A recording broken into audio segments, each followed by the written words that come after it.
Now for the information of all hands.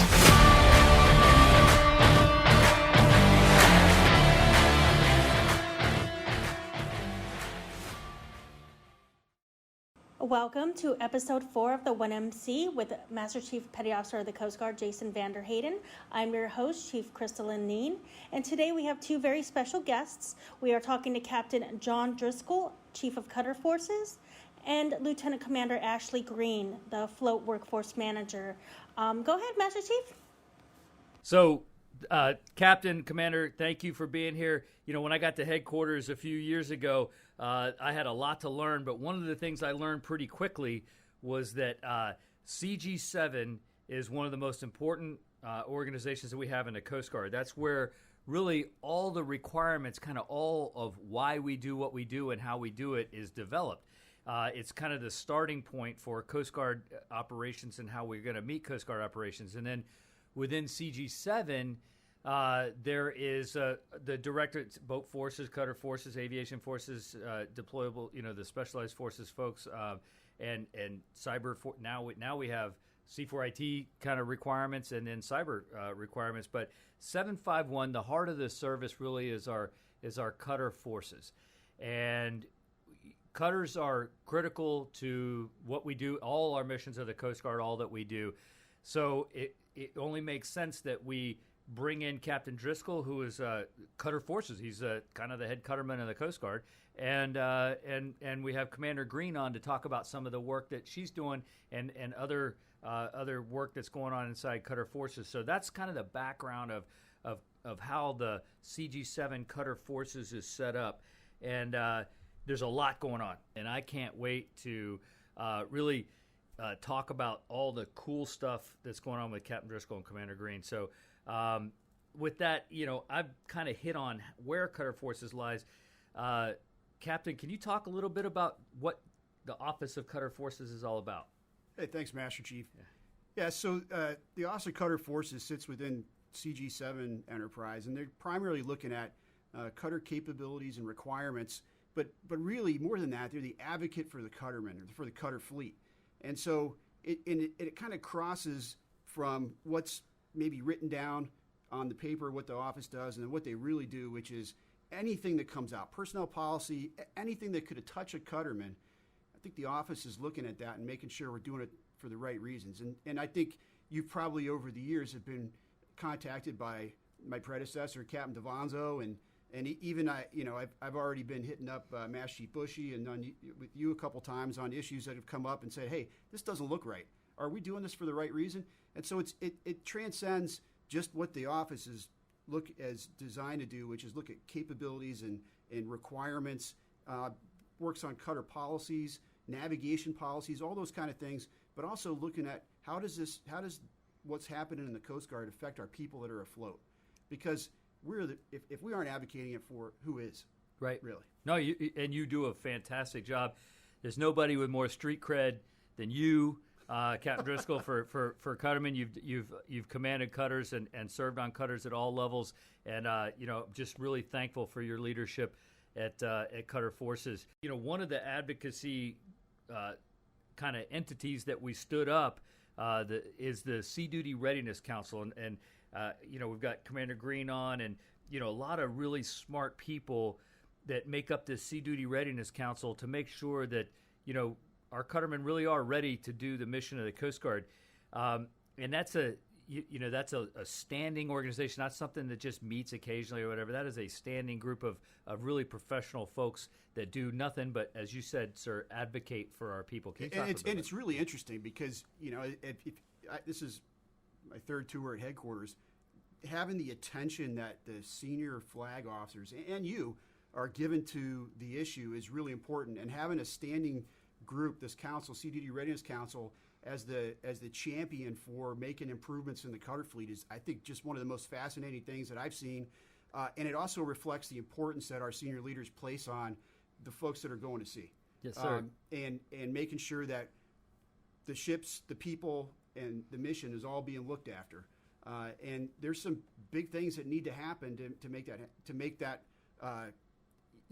a success in the Coast Guard in the future. And this group, the Sea-Duty Readiness Council, is making huge progress in that. Oh yeah, I tell you, as I sit with a lot of the admirals, commandant, one of the first things they ask is, "What's the Sea-Duty Readiness Council say? Have we run this through the Sea-Duty Readiness Council?" And I am amazed at the really out of the box, innovative, creative thinking that the Sea-Duty Readiness Council comes up with in ways to really make Sea Duty kind of attractive, and then recognize the sacrifice and the commitment that our cuttermen make when they go to sea. So I'd like to pitch it over to Commander Green. Commander, if you could talk about a few things that maybe the field, the crew would like to hear. Oh, thank you, Master Chief. I'll just explain a little bit more about where we came from and what the Sea-Duty Readiness Council was chartered to do. Because right now we are in the middle of rebuilding and creating the largest fleet recapitalization since World War II. We're growing from a little bit over 8,000 billets afloat to more than 10,000 in the next decade. So this is all happening at the same time that we are seeing a decrease in the number of Coast Guard members seeking assignment afloat. And this is not just something that's happening in the Coast Guard, it's also happening in our sister service, the Navy. So it's not just a Coast Guard problem, but we do need to solve it within the Coast Guard, and that's what the Sea-Duty Readiness Council was chartered for. So DCO and DCMS chartered the council in January of this year, and we're dedicated to tackling the challenges that are associated with maintaining afloat readiness as we're looking to expand our fleet and increase the number of Coast Guard men and women going afloat. So our members, our principal members include the Assistant Commandants for Human Resources, CG1, Engineering and Logistics, CG4, C4IT, CG6, and it's chaired by the Assistant Commandant for Capability, CG7. And we also have numerous staff and stakeholders that across the fleet that are involved as well. Some of our specific lines of effort that we are working on include managing that afloat billet growth that I just talked to, the track line to 10,000, scheduling and import workload requirements, workforce shaping, increasing diversity afloat, monetary and non-monetary incentives for Sea Duty, cutterman career development, and enhancing the underway experience. Well, that's awesome. I tell you, there's a lot there that you just talked about. I think we have about 7,500 cuttermen now, and our track line is to 10,000 cuttermen. That's a pretty lofty goal, but we got to do it, right? We have to. We need those folks. We're going to have billets for them. So finding ways to manage the import workload. I tell you, you said a lot there. That's as I go around, especially our national security cutters. I want to, I'm going to back up real quick, Commander. When I was I don't think I understood the term recapitalization until I was a Master Chief. That just means like replacing the current ships that we have with new ships. So when you hear the word recapitalization, that's what that means. Took me a while to learn that. But anyway, and then, workforce shaping, diversity afloat, real quick, and I may be jumping ahead, but I apologize, but I just saw an email from you about some interesting work that you're doing with the river tenders to improve our diversity afloat. Can you, if I'm jumping ahead, I apologize, but I'm gonna ask you to talk just briefly about that now. Maybe we'll circle back to that. Oh yes, Master Chief. So it's really exciting. The Sea-Duty Readiness Council has had some early successes in this area, especially with our river tender fleet, which are some of the most requested assignments in the Coast Guard. So CG1 recently signed a policy that will allow women to serve on 6 of the 65 WLRs, and that opens up about 15 racks across the class. This policy exception relates to how you access the head from what could be designated as female berthing, either by quickly transiting outside the skin of the ship or through male berthing, which is really no different than people do regularly for wake-ups and engineering rounds on other classes of cutters. So from the early AY22 data, there are potentially 8 spots open on 4 of the WLRs, and this is of course subject to PAL validation as well as the normal assignment factors. But please put in for these billets. Yeah, I tell you, I did 3 years on Cheyenne, and it was one of the best tours of my career. I just absolutely loved it. Setting buoys is incredibly rewarding work. It's you just love it. And I always wanted my daughter to be able to serve on a river tender, and I'm super excited for all your work to make it available to our women. That's going to be really neat. And I having just been on Cheyenne, and I know that's one of the cutters you're looking at, I don't think it's going to be a terribly inconvenient. I think it's actually going to work pretty good. So I'm excited about that.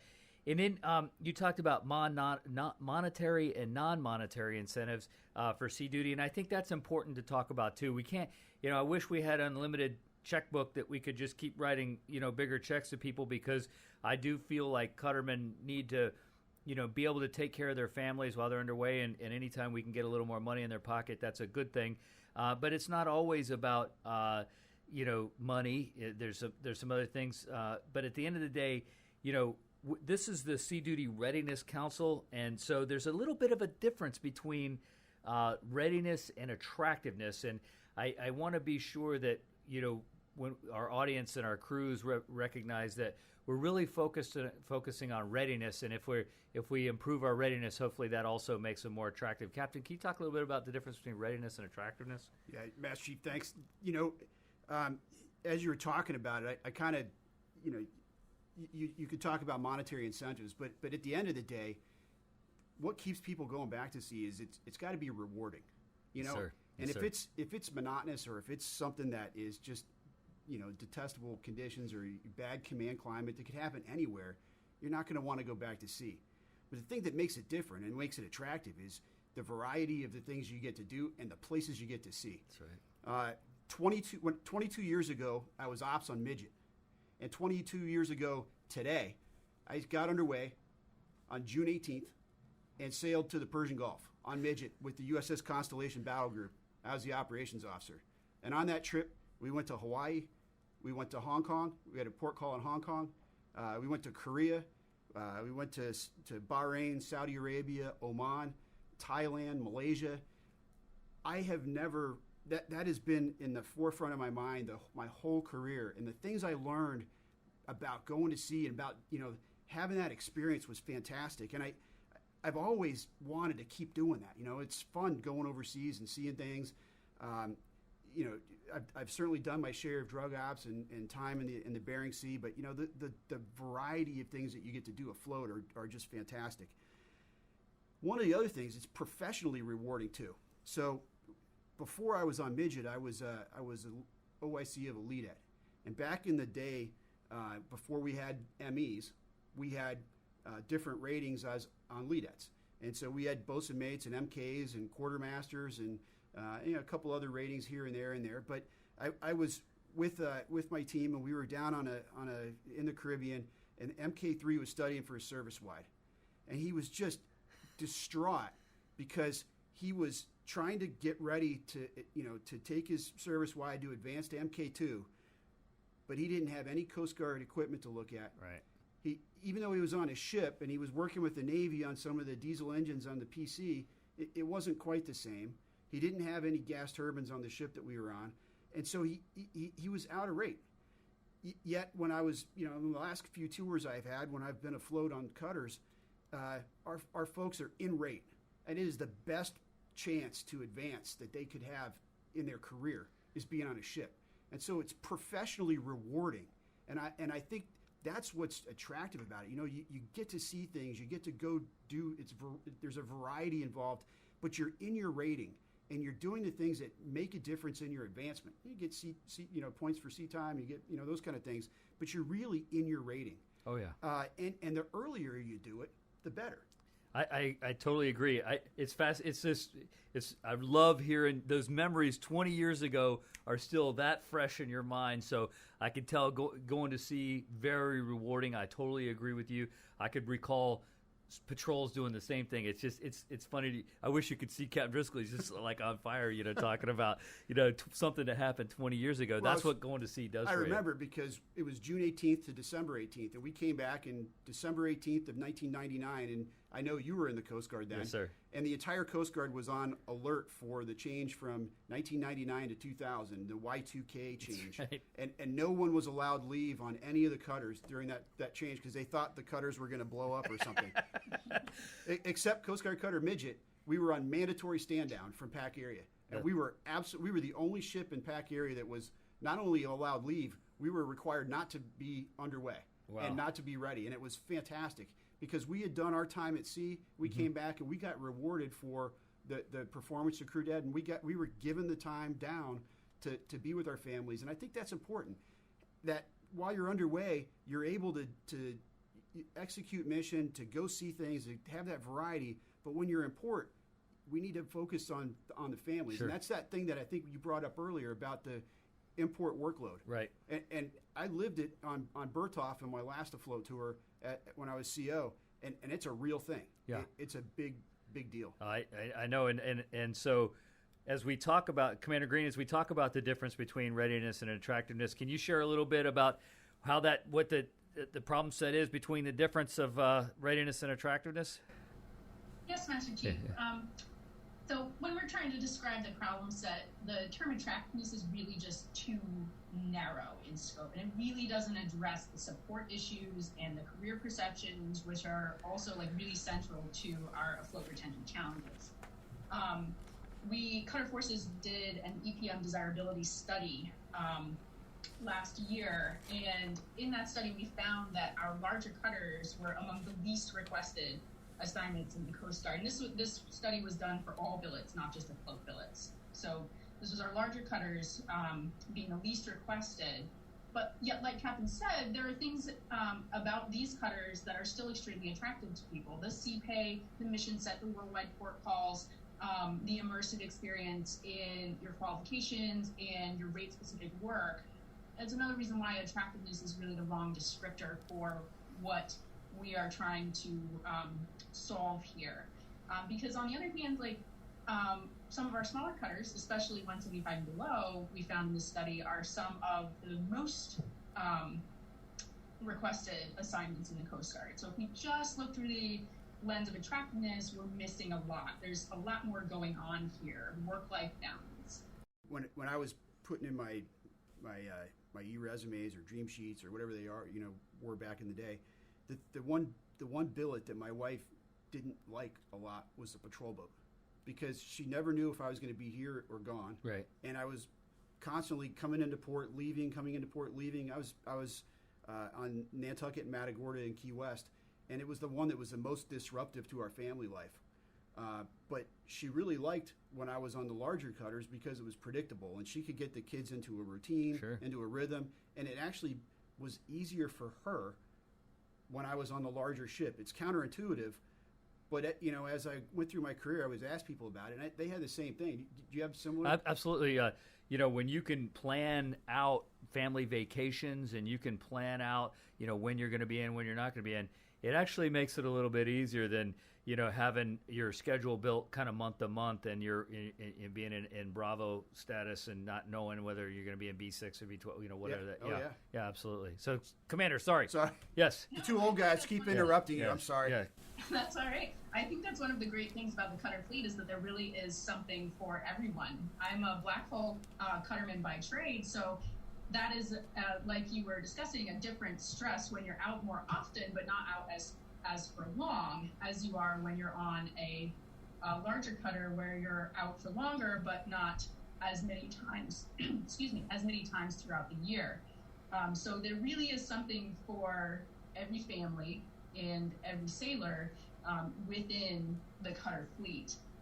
But some of the other things, getting back to some of the other things that are part of informing this whole readiness versus attractiveness issue, is that we're looking at import versus underway balance, work-life balance, proper compensation, risk versus reward, societal internet access expectations, and equal opportunities on our smaller cutters. So the term readiness also speaks to the Commandant's guiding principles and emphasizes the fact that in the end, these challenges will lead to an overall reduction in readiness if we don't solve this problem. And that's what we are chartered to do.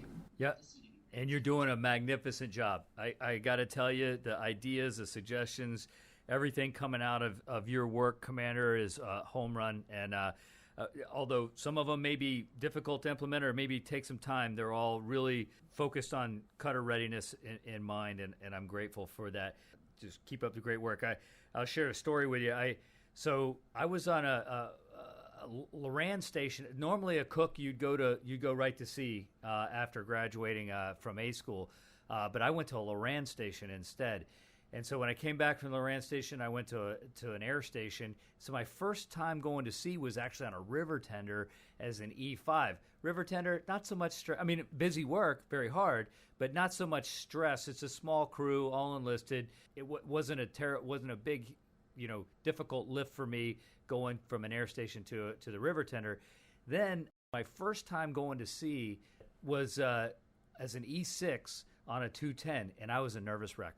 I was like, oh, there's an expectation that I'm going to have a certain skill set, that I'm going to know how to do my job when I walk on the ship. And so it wasn't attractive to me, not because I didn't want to get underway, but because I was nervous. I would tell all those folks out there, if you're going to sea for the first time as an E6, you're nervous about it. It's okay. I was there. Other people do it too. And once I got on the ship, and I kind of figured, this is cool. I kind of like this. This is, this is kind of neat. I didn't like being away from my family, but I did like going to sea, and I liked what we did. I liked the teamwork, the camaraderie, and so, I actually lived in a 9-man first class berthing that was attached to a 25-man deck berthing that shared a head, and it was it wasn't all that, you had to time when you went to the head and took a shower and all that kind of stuff. But the new cutters we've got are amazing. They're built for comfort. Berthing areas were thought out well. A lot of the habitability, we call that habitability, the how easy it is to live on, we've grown a lot in that. So, Captain, can you talk to us a little bit about the different ships we've got coming and what our cuttermen can look forward to? Sure. Let me just talk about your old ship, though, because you were talking about Cheyenne and berthing areas, and I just spent 3 days underway on Cheyenne. That's last right, month. you did. That's right. And I think I lived in the same berthing area that you were talking about. I signed the rack. Maybe you saw that. No, it's they talked about you being there, and they were very grateful for your time to come out there. Hey, look, it was probably one of the most fun things I've done in the Coast Guard because it was different, and that it gets to that variety of doing different things. And I've always enjoyed going in and out of ports. I took, when I was CO Thetis, we went up to New Orleans twice, and the crew was really nervous about going up. Boy, that's 8 hours at Special Sea Detail. Yeah, but if you do it as a port and starboard thing, it's really only, you split the pain a little bit, and you get up there, but you get to see stuff the whole time you're going up the river. Oh, yeah. And it's fun. And then when you get it to New Orleans, it's really fun. And we tied up downtown right in the French Quarter. And so we were about 2-minute walk to Café Du Monde. Nice. In the quarter, and about a 10-minute walk to the street where they have all the jazz clubs. Bourbon Street. There's Bourbon Street, and then it's the one that's perpendicular to it down. I only know Bourbon Street. I know what you were doing, but those things are great. But on the new ships, we are in the middle of, as you mentioned earlier, recapitalizing and replacing our fleet, and it's not a one-to-one replacement because we're taking old systems out that were designed 50, 60, 70 years ago and replacing them with things that are much more capable now. And I think the first and the biggest one that came out of this was the national security cutters.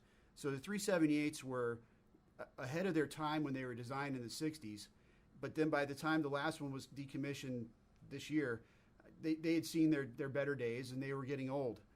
The national security cutters came on and had so much more capability that they added to it.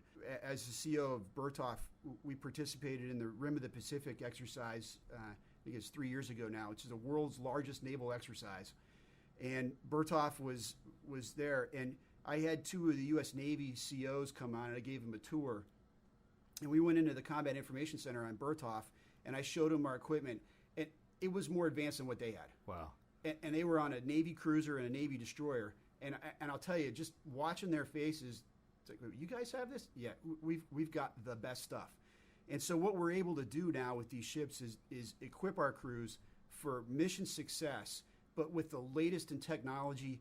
So if you're an OS or a junior officer and you've heard of Sea Commander and you've heard of Sea Watch, and they run the navigation system, but Sea Commander is so much more. In the Navy, they call that Aegis, and it's actually an Aegis baseline 9 derivative system. And this is what our OSs are working underway, and it is phenomenal. And so as that technology is getting incorporated into our new ships, the national security cutters coming out, the offshore patrol cutters will have a slight variation of that same system on board called Athena. That's coming out, and they're coming soon. The first couple of OPCs are under construction. I think the first one is supposed to be delivered, if I'm not mistaken, I think it's next year. And so we're right on track to have these things happen. The 270s have been around a while. I was XO of Mohawk, which was the newest of the 270s, and when I got on board, she was old. Maybe I'm dating myself, but they need some help too. So there's a plan to put 6 of the 270s through a service life extension program, and that's going to start soon. I think Coast Guard Yard's going to be doing that, and they'll get those ships, improve the systems on board so it's easier on the crews to maintain while those ships are still in service. We've got, on the fast response cutters, we've already delivered 43 fast response cutters. We used to have 49 110s, and we took 8 of them and we did a science project called the 123-foot patrol boat. Didn't work so well. I know I have firsthand scars. I was the CO of the first one. But we ended up with 41 110s, and we already have 43 fast response cutters commissioned, and we're funded up to 64 now, including replacing the 6 that are in Bahrain with fast response cutters. And for the crews that have sailed on these things, these are just absolutely game changers in capability. They're only a little bit longer than the 110, but they are night and day different from what the 110 capability was. And so much more technology built into the ship from the start. These are just unbelievable assets. And then I think the other ones that are coming out that are our Polar Security Cutter. We have a contract for the first one, and then down the line an Arctic Security Cutter. Those are in the works, as well as the recapitalization and replacement of our inland river tenders with the Waterways Commerce Cutter, or WCC, that some people may have heard about, and that's replacing those river tenders like Cheyenne and the other ones that are really old now, with new construction to be able to meet the needs of the river community there. Oh, yeah. I get a lot of questions about the Waterways Commerce Cutter. There's a lot of excitement around that. Let me just add one thing, though. I'm just finishing my tour, 2 years at the Pentagon at the Office of Secretary of Defense, and I think there hasn't been a week go by since I've been there where somebody hasn't asked me about our cutter fleet. And it's in the news. I mean, I had come off of Berthoff, and we had done a Western Pacific deployment, and we were, Berthoff was still in the news when I got there. Stratton was out there afterwards. Hamilton was just in the Black Sea. Our ships are doing amazing things around the world, and the demand for them has never been higher. Yeah. So the strategic importance of what our cutter fleet brings to the nation is the highest it's ever been. I tell you, the Commandant says that all the time, that, in terms of cooperation to competition, there's nothing better than the U.S. Coast Guard. Now, you get to combat, maybe the Navy's got us a little bit in combat. I'm just kidding. The Navy's got us a lot in combat, but for everything in between, we're it. And that everything in between is today. It is. It's absolutely today. And hopefully where we are, we don't ever want to really be in combat if we don't have to be. No. So, hey, I was had the chance to go down and see the OPC, and for everybody listening, I'll tell you, the loading stores will be a thing of the past. So they have this big hatch on the deck of the OPC, and there's going to be a crane. And so you'll be able to load all the groceries onto a pallet and then lift them up on the crane, swing the crane over, and drop the groceries right down into the reefer flats and where dry storage is. I mean, it's where's the fun of that? Well, yeah, but I mean, we can get everybody liberty a lot faster. Yeah, but I mean, you can't peel off that thing of ice cream. I know. Yeah, that never happened. They'll just have to come to the reefer flats to get that. But the technology, a lot of the cool stuff that we're incorporating into our ships really is going to improve the quality of life for our crews, and some of the stuff that we used to do Coast Guard memes about, we will be a thing of the past. We'll have to come up with something new. So, but because we won't be loading, we won't be hand over hand loading stores anymore. It'll be a lot easier. Yeah, and then the crews can focus on if you have a port call where you're doing a heavy outload, right? The crews can focus on more just getting the ship ready for getting underway again instead of just having to load stores. Absolutely. Liberty happens faster. You Yep. spend less time. This is a huge improvement. Yeah, Huge these are all improvement. great things. I mean, as a cook, I'm super excited about the loading stores thing. So And some of the things that we need to take with the Sea-Duty Readiness Council and message properly across the fleet and across like every accession source, so that people know that these exciting things are happening, and that we are continually stressing the fact that the cutter fleet is the heart of the service, and how much, like Captain was saying, that it's affecting our national presence yes, as well. yes, Commander, thank you, and absolutely. We'll be working with you guys to communicate all the great things through the Sea-Duty Readiness Council that are the technology, the kind of the quality of life, the habitability improvements of these new cutters. Thank you for your leadership on that, Commander.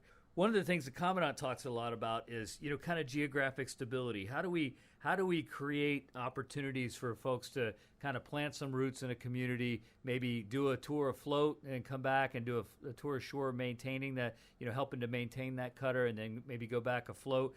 And one of the things that we've been doing is to try to identify home ports where we can put a handful of cutters, or maybe more than a handful of cutters, in one place. And we've CG7 and 751 Cutter Forces has a lot to do with how we pick our cutter home ports, and geographic stability being one of the considerations. Captain, can you talk a little bit about how home ports are chosen for cutters? Sure, Master Chief. There's a whole list of factors that go into how we pick home ports. I guess probably the biggest one is where's their pier space, or where can we create pier space? Yes, sir. And then how much is it going to cost? But when you have the list of places you could go, then it gets racked and stacked against where can we support the ships, and then equally important is what's the best place for our families. Yes. And I'll tell you, I'm a cutterman, you're a cutterman. We don't want to go places that our families aren't going to like, because when we go to sea, they're at home, and we want to be places where there's a good environment when you're off the ship, out on liberty, in between your patrols, and you want that to be a good experience. And you don't want the ship to be tied up at a place that's getting banged around where the ship gets damaged. You don't want to tie up at a place where it's a bad neighborhood. You don't want to tie up at some place you can't get parts, because it just makes everything harder. Yeah. And we want to put ships at locations that are easy to maintain, where the crew has the best community to be involved in, and where we can, like you said, when we can consolidate different things together. Yeah. Commander, Sea-Duty Readiness Council, do you guys look a little bit about where we're putting these new ships? Yes, Master Chief. We work with the division in 751 that is dedicated to home porting concerns. And then if there is anything that comes up to me directly, I would work with them to, address those. Yeah, it's a team effort, really, figuring out these home ports. I know CG1 is involved, on the personnel side, and then the engineers are involved. So I've seen this. It's like a big matrix home port analysis tool, matrix thing that we use, and I just want everybody listening to know that we put a lot of thought behind, these home ports. And as you said, Captain, pier space is critical. When you're bringing a 419-foot ship, or in the case of the the Polar Security Cutter, almost 500 feet. Pier space is important. One of the smaller ships that we have that's a little easier to kind of put in different places is our 87-foot patrol boats. As we've brought fast response cutters in, again, we kind of make pier space among other things, but we've had to, kind of update our program for 87-foot patrol boats. And I know that's near and dear to many of our bosun mates' hearts because that's their multi-mission command afloat opportunity. Can you talk a little bit about the future of the 87-footers? Sure. So at the beginning of this fiscal year, we had 73 87-foot patrol boats. And of those, 4 are employed by the Maritime Force Protection Units. Those are in Kings Bay, Georgia, and up in Bangor, Washington.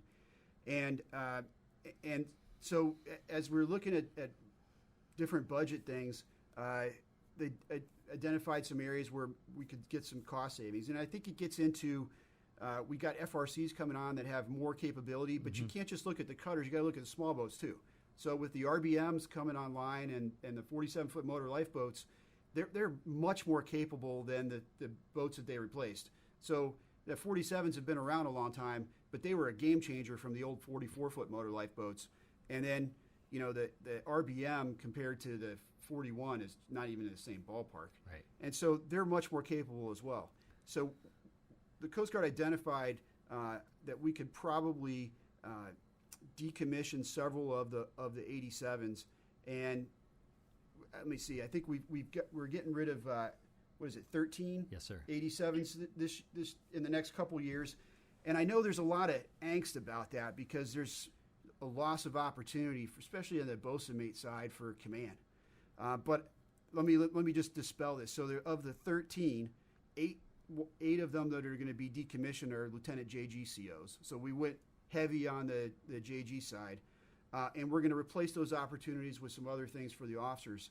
And one of them is going to be we're just going to decommission the hull that doesn't even have a crew right now.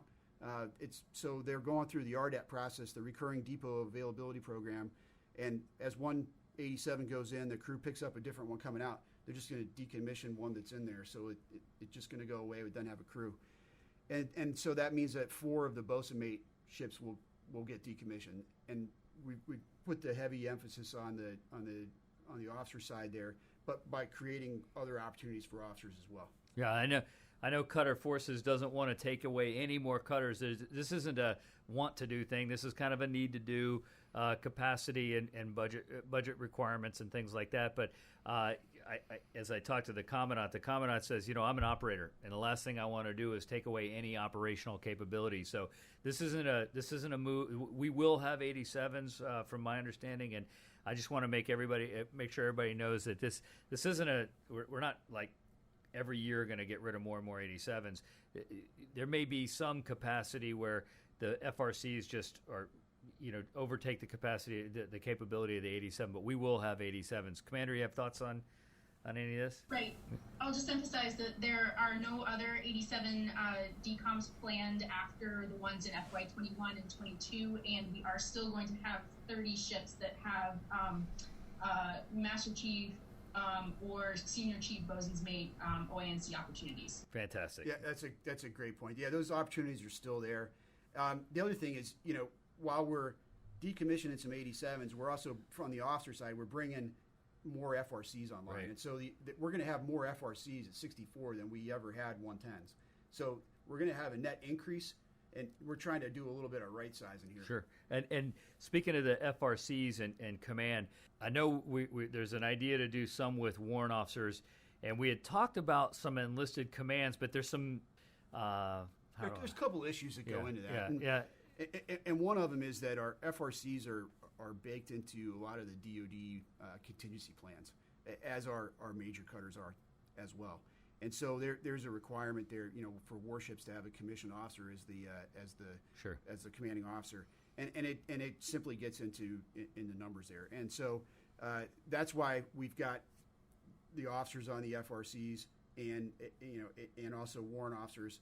And even some of the FRCs now have lieutenant commanders on as a CO in some of our strategic ports to provide a little bit, a senior person in each one of those ports where, FRC concentration areas. Sure. So we're doing different things to ensure we have the right leadership levels there, but we're trying not to take any command opportunities away from the bosun mate on the 87 side, or just very few. On the FRC side, we've upped where the chief warrant officers are in command, which does create some opportunities for additional bosun mate billets there. Yes, they can be XPOs, and the patrol boats are a way that we grow future, MEC COs and then HEC, National Security Cutter COs. So, it is a growth opportunity for these junior officers to get a float command so that they stay and can be great, large cutter COs one day. And then conversely on the ATON side, where we have our 175s and our 225s and the Mackinac, they tend to grow our ATON buoy tending and ice breaking. The 140s, also 140s a tremendous platform to grow future ice breaking COs. And with the additional polar security cutters coming, hopefully Arctic security cutters. And I'll just tell you, when I was on the Hill with the commandant on Tuesday, and we visited 6 different congressional members. 4 of the 6 asked us, how many icebreakers do you think the Coast Guard needs? And the commandant was very clear about that. Can I pause on the icebreaker thing Sure. for a second? Because the icebreakers are going to change a little bit how we've looked at cutters in the past. So we've had Red Hull and community and a lot of the folks who are on 225s or 140s in the Black Hull world will go to icebreakers and work their way up that way. But the Polar Security Cutter and the Arctic Security Cutter are going to change that. They're going to break that mold a little bit, where we have an opportunity we're going to have what's going to look like a CIC on some of these, where we're going to have opportunities for ratings that didn't necessarily make it onto the old Red Hulls. They're going to be able to go to the Arctic and Antarctic. I've never been able to do that in my career, just because I've done mostly Whitehall stuff, and that opportunity is just fascinating. Yeah, there's some ISs that are really looking forward to serving on Red Hull cutters. That's going to be really neat. And Commander, as a Black Hull sailor yourself, can you talk a little bit about getting the expertise ready for these polar and Arctic security cutters? Right. There's really no substitution for actually having driven in ice to be able to mentor others to do the same, and that's both with both driving in it and the engineering challenges that are associated with it. So we do need to start deepening that talent pool, and that's one of the things that we are working on with the Sea-Duty Readiness Council in increasing diversity afloat with, because like we were talking about before, it starts with our smaller cutters, the river tenders, the construction tenders, the 140s, the 175s. We do have women assigned to all of our 175s currently, but increasing those opportunities for women on the smaller ships, like we talked about before with the 65 LLRs, we also have another opportunity coming on the WYTLs in Sector New York. They are really leaning forward on this initiative, and it's wonderful and exciting to have their support. They worked with SFLC to get an approved change to one of their berths that previously just had a sofa bed and a pipe rack in it. So they're going to put the same 2-high rack assembly that's on the FRCs into that berthing area to make it something that they could use to assign women there as well, and get those opportunities for more people to start building that expertise as we start trying to outfit the PSCs and the ASCs in future years. So that is, the SDRC actually just funded that initiative just this week. So we should see in the coming months those changes being made on those 3 cutters from Sector New York. Can I add in here that the work that they're doing it has more of an impact on our workforce than just what we would consider our traditional cuttermen. Because when you go to sea, especially on our larger ships, I mean, it's a whole community of people that gets underway with you. You got your ship, especially on a Wimsel. You get underway with your ship's company. You get underway with your IS team. So now we've got more opportunities for ISs. You might get underway with a helicopter. So and back in the day, especially if it was a 210, there were male-female requirements where sometimes the women pilots weren't able to go, or air crew. These are things now that aren't an issue. There's opportunity for folks to get underway. And then on a Wimsel, we've had an MSRT detachments on Wimsels as well. Again, it opens up opportunities for much more than what we would consider a traditional cutter fleet. And the work that the Sea-Duty Readiness Council is doing is having an impact on that across the Coast Guard. Oh, yeah. Commander, yes, absolutely. We also have, in the next year or two, I will keep everybody posted, but we're also going to be outfitting, starting with at least 3 140s. We got permission from DCO to do that over the next several years, to outfit them with a smaller berthing area. Instead of 8 and 8, it'll be 5 and 11. So that will be more conducive to assigning women to those platforms as well. And in future years, we'll be looking to do that with 140s that are, where there's 2 in 1 port, to improve co-location co-location opportunities for members as well being assigned there. Yeah, that's awesome. I know a couple of rating force master chiefs, EM, MK, and DC, I think, maybe others, increased the Sea-Duty requirement for E7 or E8. I know they increased the in rating time for advancement, and so opening up these racks and getting more opportunity is going to be critical as our women try to advance, make chief, senior chief. They need those opportunities to get underway. So I'm super grateful for your work on that. I know one of the challenges, and I'll take this on myself. I'm not asking 751 for help, but if you're a multi-mission patrol boat cutter guy or gal, getting over into the river tender side, getting over to Aton side has been tricky, especially on the bosunmate side. So opening up those 225, getting more opportunities allows people maybe to go back and forth between the multi-mission and the buoy tenders. So wonderful work on updating our berthing areas to get more women afloat opportunities. So, when we have these new cutters, they require, and the crews are a little bit smaller. We do a lot more maintenance at the pier than we do underway. And the other part of that too is they're very busy while they're underway. So some of the PMS, some of the preventive maintenance that you might have done while you're underway, you just don't have the time or capability to do anymore while you're underway. You have to kind of do it when you get back into port. And one of the things that I hear probably more than anything else is, it feels like we're going through a mini dockside every time or maybe even a full dockside every time we pull in. Is there anything that we can do to help our cutter crews be able to have a little bit more work-life balance while they're in port? So first of all, this isn't just a theoretical thing. I can tell you from firsthand experience that this is absolutely true. Uh-huh. And it's not like a mini dockside. It is a full-blown dockside, especially on our national security cutters. Right. It is a scheduled full dockside every time you pull in. So if we pull in at 1400 on the high tide in Alameda, the next morning at 8 o'clock was the arrival conference for the dockside. The next morning, you didn't get to sleep in. I mean, that's what we're doing. And then the crews work until the day before you sail, if not the morning of, with contractors. It was a relief to get underway so that you could get rest. Yeah. We can't keep doing that to our crews. Right. And so I think there's some initiatives in place now to work on that, to try to get those things knocked down. But that's real. And you're absolutely right about having a smaller crew and a bigger workload. When I mentioned 22 years ago, I was ops on Midget. We had our personnel allowance list, the PAL on a 378 back then was 167 people. PAL on a national security cutter is 126, right. And it's a bigger ship by a lot. And that's going to be true with OPCs when they come online as well. And so we have these ships. I mean, it was the same with the 180s to the 225s on the buoy tenders. We have bigger ships and smaller crews, and we have to get that import maintenance right so it doesn't get taken out on the crew. Now, the crews have things they have to do.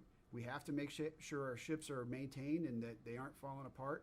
Some of that's incumbent on the crew, but we've got to give them the tools in the support, in the contracting, and those kinds of things so that they can do their job and that when they're underway, it works and they're not having to scramble around, try to fix things that they just didn't get around to while Right. they're in port because they didn't have time. Right.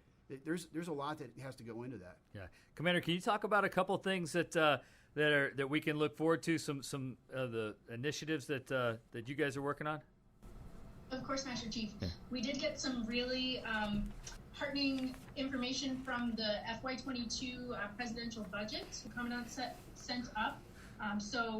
And granted, these monetary solutions, nobody thinks that these are the end-all be-all solutions for fixing this, the import workload balance problem, because this is very complex and it does have high-level support across multiple directorates. But some of the things that we do have so far are that we got $4.4 million for restoring the Wimsel quality assurance billets that had been taken off in years past. And then we also got 32 billets for increasing the maintenance availability and weapons augmentation teams for our major cutters. So that is one thing in the very large beast that tackling this problem is.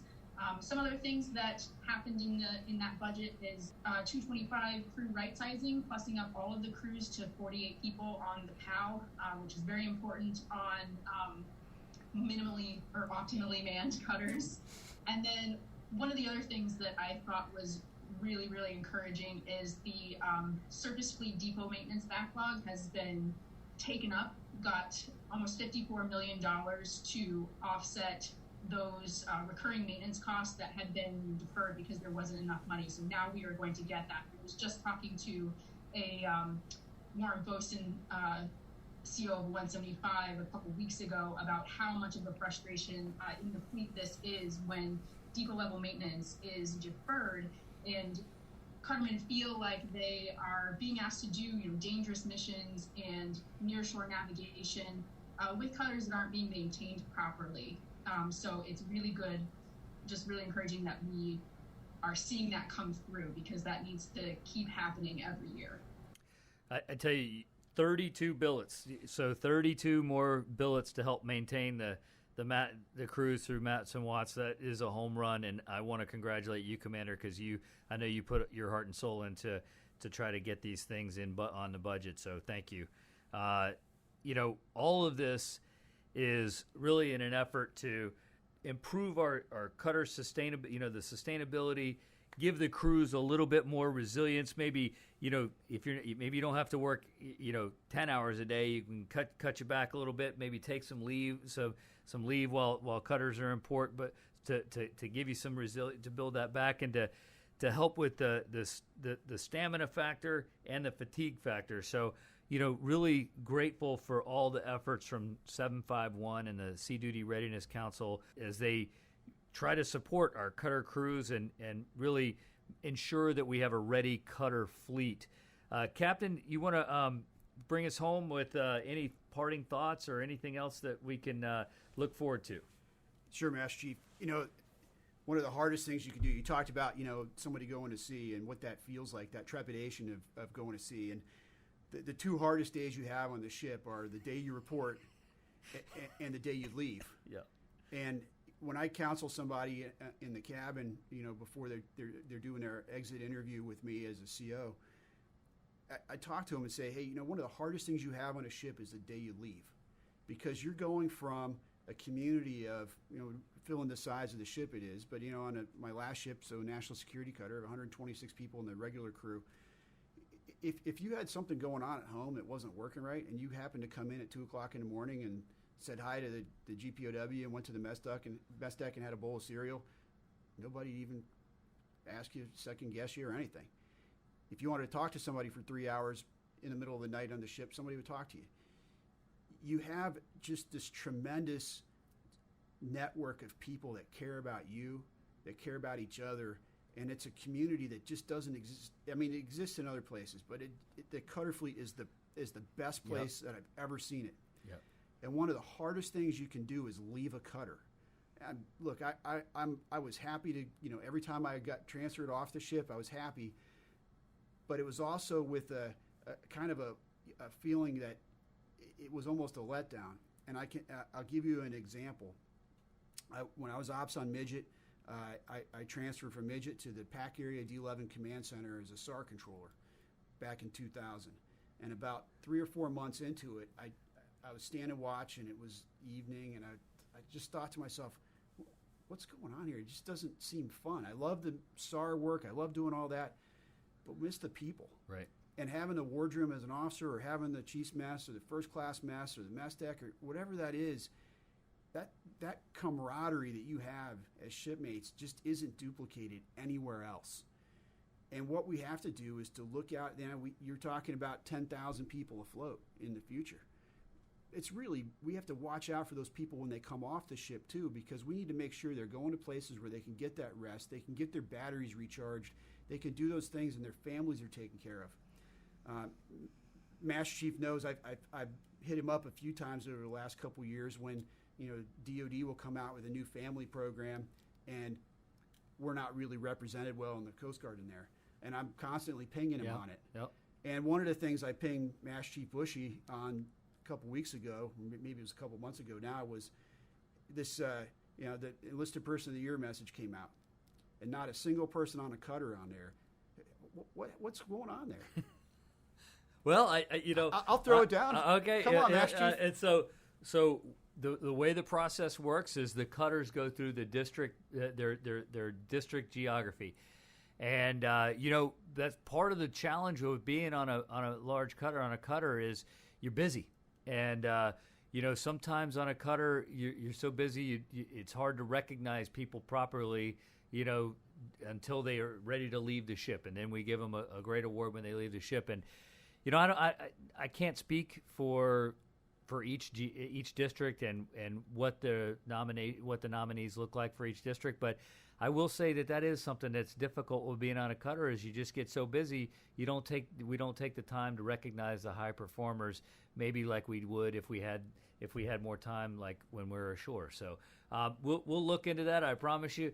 Next year. I don't pull punches. So. No. And next year we will we'll carefully vet those, and we'll make sure that we get our cutters to ensure that they're pushing up a really good nomination package for their outstanding sailors. No, that's great, Master Chief. And I appreciate you looking at it, because the work that our folks do at sea is some of the most important work we do in the nation.